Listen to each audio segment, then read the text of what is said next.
Ayon sa Pag-asa, sa ngayon wala na po tayong binabantayan o namamataang sama ng panahon, low pressure area o bagyo sa loob po at labas ng ating area of responsibility na maaaring makaapekto sa bansa hanggang po sa susunod na 5 araw.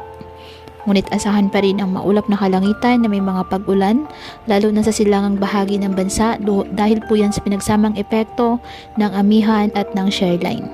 Sa ngayon, nakakaapekto ang shear line sa eastern section ng Visayas at northeast monsoon ng amihan sa Luzon. Samantalang may gale warning pa rin na nakataas sa Batanes, Ilocos Norte, Ilocos Sur, Cagayan, Isabela, Aurora, Northern Quezon kasama na ang Polillo Islands, Calaguas Islands, Harapu-Rapu, Albay, eastern coast of Sorsogon, northern and eastern coast of Catanduanes, northern and eastern coast of Northern Samar, eastern coast of Eastern Samar, na kung saan delikado pa rin po ang pumalaot lalo na ang ating mga kababayang mangingisda at may maliliit na sasakyang pandagat.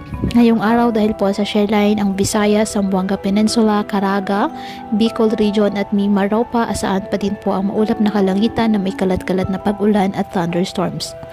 Ang Cagayan Valley, Apayao at Quezon, asahan din po ang maulap na kalangitan na may mahihinang pag-ulan dahil pa rin po sa amihan.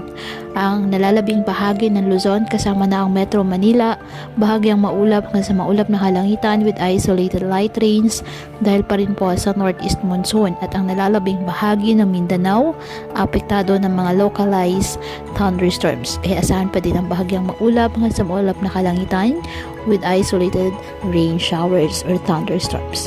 Kaya po patuloy po natin na pinag-iingat ang ating mga kababayan sa banta ng mga pagbaha at pagguho ng lupa, at ugaliin po na magdala palagi ng payong o kahit anong panangga sa ulan kapag lalabas ng ating mga tahanan. At yan po muna ang update sa lagay ng panahon ngayong araw. Muli patuloy po tayo na mag-ingat at palaging tandaan, God loves you. Stay safe and God bless.